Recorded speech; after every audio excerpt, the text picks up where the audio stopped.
Welcome to Overtime Stories.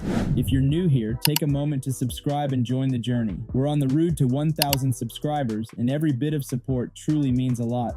Cleveland woke up to chaos after the Bears loss, and the blame landed squarely on Kevin Stefanski almost instantly.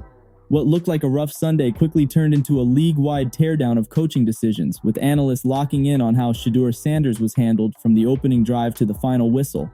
Early confidence shown by Sanders was immediately undercut by conservative play calling that sent mixed signals to the entire offense.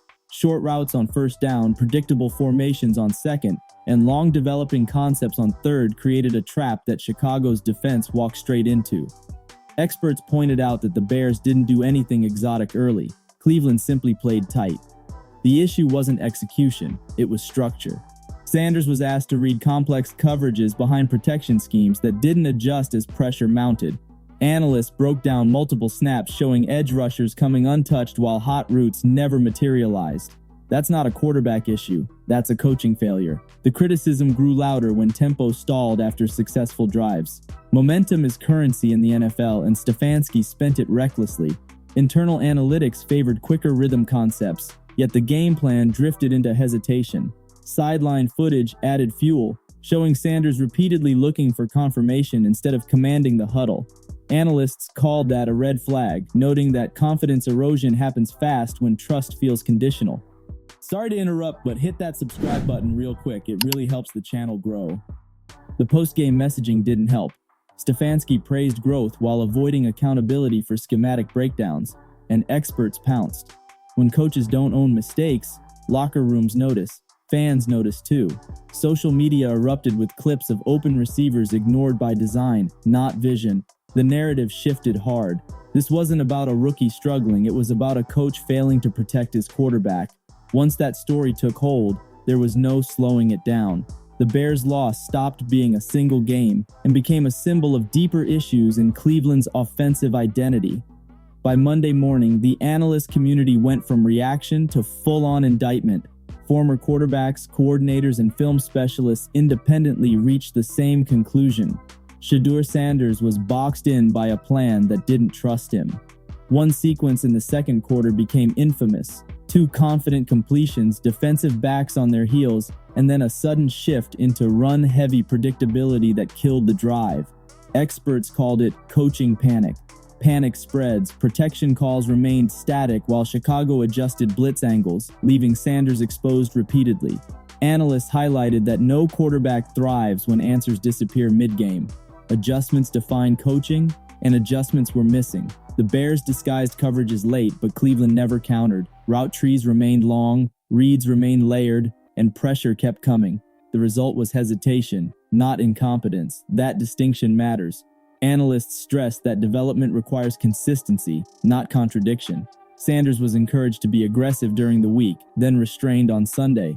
That whiplash confuses even veterans. Sideline communication appeared rushed, with clarifications happening after failed drives instead of before. That's reactive football. Reactive football loses games. The criticism intensified when Stefanski's past reputation entered the discussion. Once labeled quarterback-friendly, that label now looked shaky. Experts argued that good systems evolve with personnel, not force players into static roles. Sanders' strengths were visible, yet unused. The Bears dared Cleveland to adapt, and the dare went unanswered. National voices didn't sugarcoat it. Some openly questioned whether Stefanski is the right coach for a young quarterback in today's NFL. That question alone is dangerous. Cleveland's offense didn't look broken, it looked restricted. Restriction kills rhythm, rhythm builds belief. Without belief, talent stalls. The Bears didn't dominate physically, they dominated situationally. That's coaching territory. The backlash didn't feel emotional, it felt technical. That's what made it louder. Inside the organization, the ripple effects reportedly hit fast. Internal meetings grew tense as leadership reviewed tape alongside media reaction. Player development staff allegedly raised concerns about mixed messaging, pointing out that Sanders' practice freedom didn't translate to game day autonomy. That disconnect breeds doubt. Veterans reportedly noticed it too, with quiet frustration around stalled drives and unclear adjustments. When veterans stop pointing fingers at players and start questioning structure, problems run deep. Analysts emphasize that quarterback growth depends on trust loops. Trust the call, trust the protection, trust the read. Break one link, and the chain fails. Against Chicago, multiple links snapped.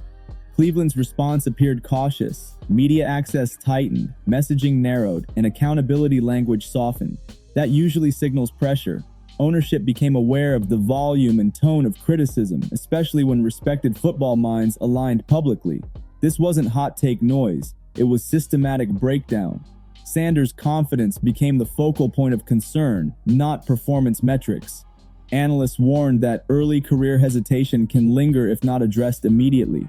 Practice reports suggested adjustments were being tested, including quicker throws and simplified progressions. That move felt reactive, not proactive. Reaction implies surprise. Surprise implies miscalculation. The Bears game reframed everything. It turned Stefanski's calm demeanor into perceived detachment. Fair or not, perception rules. Locker rooms feel tone before they hear words. Sanders reportedly stayed late working with receivers trying to compensate for gaps. That effort earned respect, but raised questions about why it was needed. Quarterbacks shouldn't patch systems. Systems should support quarterbacks. The noise didn't fade. It multiplied. Analysts began connecting dots to earlier games, suggesting patterns instead of anomalies. Patterns scare organizations. Patterns demand answers, and answers require change. Cleveland found itself at a crossroads it didn't plan to face this soon. As the week dragged on, the narrative hardened into something Stefanski couldn't outrun. League insiders began framing the Bears' loss as a defining moment rather than a setback. That framing matters. It shifts evaluation timelines. Analysts broke down sideline moments frame by frame, pointing out Sanders seeking confirmation instead of commanding tempo. That detail sparked debate about autonomy. Young quarterbacks need controlled freedom, not handcuffs. Chicago exploited predictability, baiting routes and collapsing pockets without fear of counters. Cleveland's offense looked scripted past its expiration. Experts labeled it rigidity. Rigidity breaks under pressure. Upcoming opponents reportedly noticed, preparing to attack early scripts and force late-game urgency. That's dangerous territory. Stefanski's press appearances stayed composed, but critics called them evasive. Composure without ownership reads hollow when losses stack.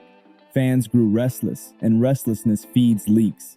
Analysts reported whispers of internal evaluation windows, even without formal action. That alone shifts energy inside a building. Sanders remained the focal point, but scrutiny climbed upward. Coaches get judged on adaptation. The NFL doesn't reward comfort, it rewards evolution. The Bears game exposed a gap between philosophy and execution. That gap became the story. Every breakdown reinforced it. Every replay magnified it. Stefanski's margin for error shrank visibly. Once that margin disappears, every call becomes evidence. The Browns didn't just lose, they lost narrative control. And narrative control is everything in this league. The fallout didn't stop with media or fans, it entered strategic territory. The front office began quietly benchmarking how other teams manage young quarterbacks under pressure. That move signals concern. Organizations don't study alternatives unless doubt exists. Analysts accuse Stefanski of containment coaching, a style driven by fear of mistakes rather than belief in growth. That label stuck. Practice structures reportedly shifted toward mistake prevention instead of flow. Flow matters. Football is instinctual. Strip instinct, hesitation follows. Sanders' reps allegedly became more segmented, reinforcing the idea of conditional trust. Conditional trust never works at quarterback. Experts also flagged Stefanski's reluctance to publicly own schematic misfires, stressing that accountability builds locker room credibility. When leaders deflect, players feel it immediately. Veterans watch closely because quarterback handling reflects broader leadership habits. Confusion at the top position often signals deeper issues. The Bears' loss opened that door wide. Media narratives solidified, opposing teams circled, patience thinned. Stefanski's resume still buys leverage, but leverage erodes when adaptation stalls. This isn't about panic, it's about survival. The NFL is unforgiving. Sanders remains central, but the spotlight is firmly on the sideline. Every decision now gets filtered through trust. That's a dangerous lens for any coach under heat. Now Cleveland stands on unstable ground, with the next stretch looming large. Upcoming game plans are under microscopic review, not just for results, but for clarity and consistency. Experts agree on one thing: Shedeur Sanders needs a defined lane, not shifting rules depending on game flow. The league is watching. When respected voices align, organizations move, even quietly. Stefanski's next adjustments will decide whether this storm calms or explodes. Stubbornness will fuel it. Adaptation might cool it. The Bears' loss became a referendum on leadership, not talent. Analysts continue uncovering moments where trust could have been reinforced but wasn't. Those moments accumulate. Sanders' ceiling remains high, but development windows are fragile. Mishandle them, and consequences linger. Cleveland's leadership knows this. Silence won't fix perception, action might. Expectations created this pressure, and pressure exposes truth. Stefanski earned praise before, and now criticism hits with equal force. That's how the league works. The story is still unfolding, and every snap will add fuel or relief. The pressure on the Browns is starting to look like a full-blown internal standoff, and it's not just about one ugly loss anymore. Around the league, the chatter has shifted to power, optics, and who gets protected when things go sideways. When a rookie quarterback becomes the headline, the coaching staff usually controls the story. After the Bears game, that control slipped. The tape didn't just show missed throws or blown blocks. It showed a plan that looked out of sync with the moment. Analysts highlighted stretches where protection help arrived late, hot answers didn't show up on time, and the offense drifted into obvious passing downs like it was walking into traffic with headphones on. As the noise grew, sources close to the situation claimed the messaging inside the building got tighter and colder. Publicly, everything stays polished and calm. Privately, the tone changes when executives start tracking headlines and the football people start feeling that outside heat in every meeting.